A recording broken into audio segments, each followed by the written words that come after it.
This step is start the machine and the connection. Make sure the voltage of the socket is 110 or 220 volts and plug in the power cord, but don't turn on the power switch.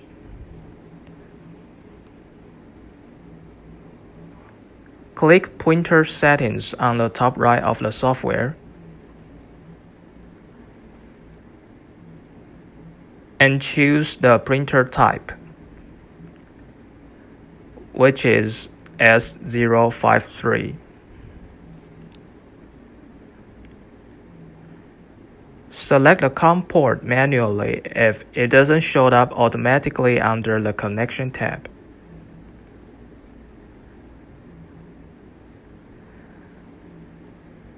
Check if values are correct under the Extruder tab and Specification tab.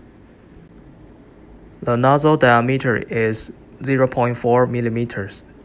The depth, width, and height are 200, 150, and 100, respectively.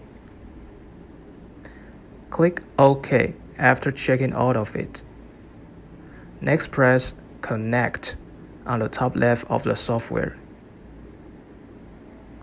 The color will change from red to green after successful connection. If the connection is not successful, check the COM port under the Connection tab in Printer Settings. If it's still not connected, close the software and restart it. After the connection is complete, you can turn on the power switch. In addition, please pay attention to the emergency stop button on the top right side.